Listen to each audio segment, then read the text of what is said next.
Run.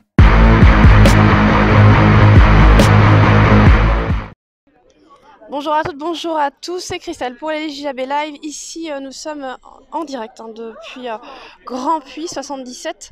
Alors, bienvenue, merci d'avoir répondu présent pour cette interview. Ici, donc vous êtes venus assez nombreux, assez nombreuses pour soutenir les grévistes sur Grand Puy, sur cette raffinerie. Pour vous, c'est important? Oui, tout à fait. Tout à fait, il faut soutenir nos grévistes et donc de toute façon, nous, ça fait plus d'1 an déjà qu'on est dans la rue. Donc on sait ce que c'est et donc il faut, voilà. Moi-même, je suis gréviste dans ma fonction aussi. Et Donc, solidaire? Solidaire, tout à fait. Solidaire avant tout. Alors, est-ce que justement aujourd'hui, au vu des derniers vœux qui ont été présentés par le président, la façon dont il les a présentés également, cela vous paraît essentiel, mais pas uniquement, vous paraît presque un défi de continuer la grève? On voit notamment à la RATP, à 4h30 tous les matins, la majorité des piquets de grève sont notamment évacués par les forces de l'ordre, plus ou moins brutalement.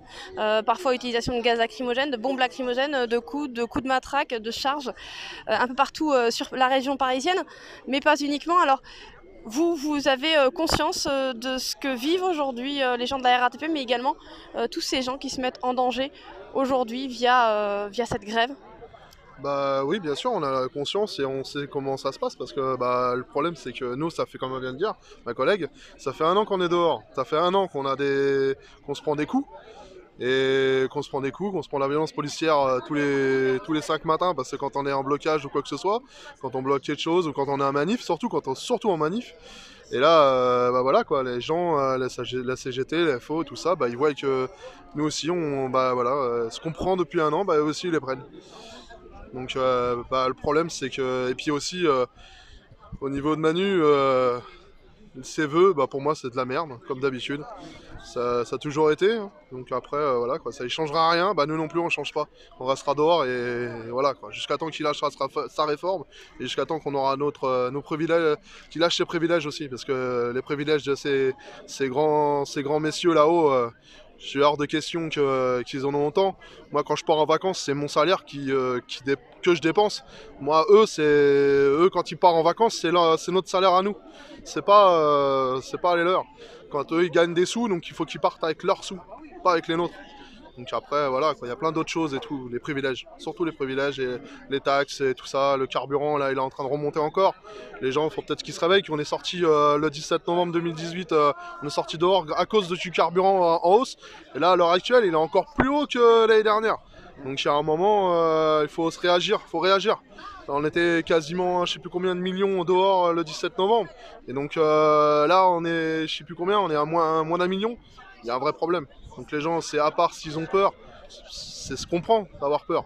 Mais il y a un moment, il faut ouvrir les yeux et venir un peu plus dehors et soutenir justement nos grévistes. Parce que si on arrive à enlever cette réforme, on peut peut-être réussir à avoir d'autres choses. Donc, À propos de privilèges, il y a eu des grands débats sur les réseaux sociaux sur les privilèges de la RATP ou d'autres. Est-ce que justement vous avez cette analyse de la situation qui vous fait vous poser peut-être d'autres questions sur la réalité des privilèges sur le terrain entre ceux qui sont issus de la RATP qui travaillent tous les jours de la semaine, les week-ends, les jours fériés, la nuit, dans des conditions qui sont parfois assez déplorables, on peut le constater, notamment les sapeurs-pompiers également, puisqu'ils ne sont pas totalement sortis de cette réforme des retraites. C'est très compliqué pour eux, j'en ai parlé, je suis en contact avec beaucoup d'entre eux, c'est extrêmement difficile. Alors cette notion de privilège, justement, est-ce qu'elle est pour vous normal de pointer, est-ce qu'il est normal de pointer la RATP plutôt que finalement des élus? Qui est-ce qu'il faut pointer du doigt en tant que privilège? Les élus, les riches, tous ceux qui mangent sur notre dos. Voilà. Les acquis que la RATP a eu ou les autres dans d'autres travails, ils les ont gagnés. Nos parents, nos grands-parents se sont battus pour avoir des acquis. Donc je ne vois pas pourquoi qu'on leur enlèverait et qu'on laisserait le privilège à M. Macron, à ses députés, à ses sénateurs, ses ministres, et puis tous ses copains les riches. Voilà, non, je ne suis pas d'accord du tout de pointer les privilèges de la RTP. Comme vous le disiez, ça fait 50 ans de lutte. Ouais, non, c'est pas ça, c'est surtout que ça fait la SNCF, la RATP et tous se sont battus il y a je pense un peu plus de 50 ans, ils se sont battus pour avoir leurs privilèges. D'autres sociétés, enfin comment dire, d'autres personnes de corps de métier, ils auraient pu se battre aussi il y a un peu plus de 50 ans, donc pour avoir les mêmes privilèges. Après, donc chaque métier a ses privilèges parce qu'ils se sont battus pour ça. Ils ont eu leur syndicat, ils ont eu syndicat, il faut tout ça, tous les corps de métier, tous les corps. Après, de là, c'est à eux de. C'est pour ça que, moi, pour ma part, c'est les privilèges de là-haut. Eux, ils ont rien eu. Eux, ils sont pas battus pour avoir ça. Non, Ils sont rien pas battus. Ils sont pas battus pour avoir ça. C'est pas tout à fait le même cadre, hein. Il faut quand même l'avouer, entre l'employé de la RATP qui va commencer à 2 h du matin et finir à 10 h ou peu importe l'heure à laquelle il arrive, puisque j'en ai parlé justement avec eux hier, c'est d'une semaine à l'autre, ils n'ont pas les mêmes horaires, c'est très très compliqué, c'est très contraignant même au niveau de la santé entre eux et des personnes effectivement qui ont certes des responsabilités, mais qui ont aussi, on va dire, les avantages qui vont avec. Ils ont juste à appuyer sur un bouton pendant leur assemblée, et encore, la plupart, c'est même pas eux qui appuient sur le bouton, c'est leurs copains qui sont venus à leur place. Donc je vois pas du tout vraiment ils sont payés vraiment à rien faire. Pour moi, ils sont payés à rien faire. Donc qui pense à nous, les ouvriers, que nous on trime. En plus, en ce moment, on s'aperçoit qu'ils vont essayer de passer des réformes sur la propriété, sur les propriétaires et tout. Pendant ce temps-là, que nous, on est dans la rue, on se bat pour la réforme de la retraite et autres. Et eux, pendant ce temps-là, ils continuent leur petite magouille, bien planquée, bien voilà. Oui, on l'a vu effectivement, fin décembre, ils sont en train d'essayer, et ils ont en tout cas réussi au niveau de l'Assemblée nationale, de faire passer une nouvelle loi qui impliquerait effectivement que lorsque vous achetez un bien immobilier, vous achetez le baraquement, c'est-à-dire la maison, les murs, mais pas le terrain, et le terrain serait forcément payé auprès de l'État. Le terrain appartiendrait à l'État. Alors c'est assez surprenant parce que quand on sait que l'ADP, les aéroports de Paris, sont revendus à l'étranger, quand on sait que la Française des Jeux est revendue à l'étranger, quel est le sens finalement que la France et l'État français rachètent les terrains aux particuliers? Écoutez, je ne sais pas. Moi, tout ce que je sais, c'est que le petit Macron, il est en train de vendre la France. Ça, c'est sûr. Il est en train de la vendre aux étrangers, à tous. Et là, monsieur va récupérer encore de l'argent sur notre dos. Voilà. C'est tout ce qu'on peut voir. Donc, il est grand temps, je le dis franchement, il est grand temps qu'il dégage. Lui et sa clique. Et on l'entend effectivement, cette grogne depuis plus d'un an, depuis beaucoup plus d'un an. J'allais revenir sur une chose. Vous, quel est le pire souvenir que vous avez de manifestations, puisque vous devez en avoir beaucoup à l'heure actuelle? Moi, personnellement, les manifestations sur Paris, je ne les vois que sur vidéo parce que ma santé ne me permet pas de me rendre sur Paris. Donc voilà, mais par contre, je vois les vidéos de mes collègues qui sont là-haut et je trouve horrible le nombre de blessés. Le nombre de d'œils esquintés, des bras, enfin voilà. On a l'impression que les CRS ils sont en guerre contre nous. Et pour moi, on nous dit qu'ils sont là pour défendre le peuple, mais non, ils sont en guerre contre le peuple. Et quand je vois les vidéos, je suis écœurée. Oui, des vidéos qui montrent effectivement des mutilations, parce que quand on parle effectivement d'yeux qui sont crevés, on parle effectivement de mutilations qui sont malheureusement irréparables. Ouais. Peu importe les interventions qui sont réalisées sur les yeux des personnes en question, ils ne pourront jamais récupérer l'usage de leur vue, ni de leurs mains, quand on parle des 5 personnes qui ont perdu. Confiance à ma police. Voilà.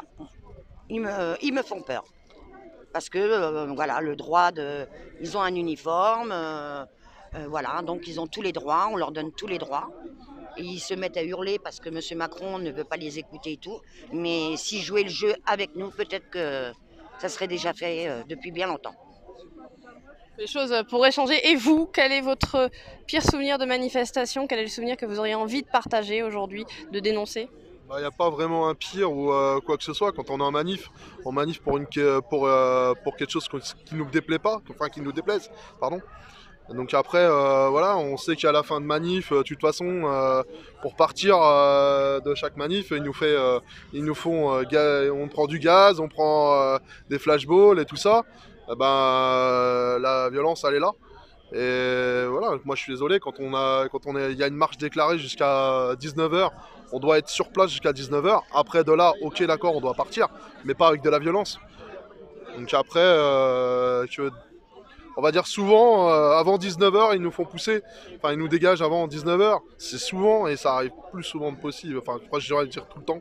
Donc voilà quoi, et ça c'est injuste. Après, sur les manifs, de voir des personnes âgées se faire tirer par les cheveux ou se faire matraquer parce que on n'est pas au bon endroit pour eux. Je suis désolé, la liberté de circuler, la liberté de manifester, elle est là. Donc ils n'ont rien à dire, voilà quoi, ils doivent nous laisser faire entre guillemets correctement une manifestation. Alors oui, c'est effectivement vrai hein, pour ce qui est de cette façon d'évacuer les places. C'est vrai que la semaine dernière, samedi dernier, on se souvient que la place du Châtelet a été évacuée avant le terme de la manifestation, que le 16 novembre dernier, place d'Italie, la manifestation était autorisée, elle était déclarée et autorisée auprès de la préfecture et elle a été interdite au moment même alors qu'elle était censée démarrer. Ça a démarré à 14h et voilà. on n'est même pas parti. Personne n'est jamais sorti. On a été enfermés toute la matinée, toute l'après-midi après. Enfin bref, de toute façon, on pouvait même pas sortir. Le 16 donc il n'y a pas longtemps, hein, il y a 3-4 mois, on pouvait même pas sortir. C'était nassé de partout. Donc voilà, les gens voulaient sortir parce que justement la marche n'était pas déclarée, il n'y avait plus rien. Donc les gens voulaient partir, on ne pouvait pas. Donc ça s'appelle une prison pour ma part. Quand on peut pas sortir de quelque part, ça s'appelle une prison. Oui, parce qu'en donc, plus, elle était déclarée. Hein. Voilà, elle a été déclarée, elle était autorisée. C'est juste qu'elle a été annulée avant. Une demi-heure avant d'aller avant la déclaration, la marche elle est annulée. Voilà. Et après, quand on nous dit ça, il y en a certains, ils veulent partir et on ne laisse pas partir. Donc, comme je dis, ça s'appelle une prison en plein air. Donc voilà. Donc il y a un moment, il faut se poser des bonnes questions. Si on se fait bien gouverner et par qui, enfin voilà quoi, et comment. Donc ouais, c'est surtout pas un dictateur parce qu'on dirait. Ça commence. Et j'allais dire justement votre état d'esprit aujourd'hui par rapport aux décisions qui ont été prises par l'État depuis plus d'un an. On est quand même le plus souvent par une façon une certaine négation hein, de la part du gouvernement qui n'entendent pas forcément le cri des Français. Ils veulent rien entendre, mais ce qui me choque, c'est de voir M. Macron qui se permet d'aller voir les autres pays, de leur faire une leçon de morale, alors qu'en France, il laisse ses chiens nous tabasser, nous nasser, enfin faire ce qu'ils veulent. Hein. Pour moi, c'est de la dictature pure. Voilà, là, franchement, il est grand temps qu'on réussisse à s'en sortir. Et on a entendu notamment lors de son discours cette phrase où il disait qu'un dialogue avait été établi en France. Est-ce que vous avez justement la sensation que ce dialogue a été réellement établi ? Il a fait son débat, son grand débat qu'il a fait au début des Gilets jaunes. Donc il est allé dans plusieurs villes. Pour moi, il a fait sa politique, il a fait son petit débat avec l'argent du contribuable pour pouvoir, pour les européennes et aussi pour les municipalités. Alors on le rappelle effectivement que ce grand débat a été financé, en tout cas c'est ce qui est ressorti hein, par une partie de l'argent qui a été dédié pour voilà. Effectivement la campagne européenne voilà. Qui a eu lieu et d'ailleurs qui a mis en grand vainqueur hein, Europe Écologie Les Verts. On se rend compte effectivement hein, qu'à l'heure actuelle il n'y a pas réellement de dialogue, en tout cas entre les syndicats ceux qui sont on va dire sur le terrain, bien entendu, parce qu'il faut faire la part des choses entre syndicats. Donc là, on a CGT, on a Sud également qui est énormément sur le terrain. On a vu qu'effectivement, on les traite de plus en plus, hein, notamment récemment, lorsqu'ils ont essayé d'aller au siège de la REM, de radicaliser, en expliquant que leur technique était effectivement assez impressionnante. Alors, oui et non, puisqu'il s'agit de quelques manifestants hein, qui vont tout simplement clamer leurs idées, comme les Gilets jaunes, il y a plus d'un an, donc maintenant. Ce discours qui reste le même, comment vous le vivez plus d'un an après ? J'arrive pas à comprendre comment qu'il arrive encore à être à être là. Je n'arrive pas du tout à comprendre. Je pense que l'Europe y est pour beaucoup de choses, hein. Ils ont trouvé leur polichinelle, ils ont trouvé leur pantin qui peuvent mener comme ils veulent pour détruire justement l'Europe.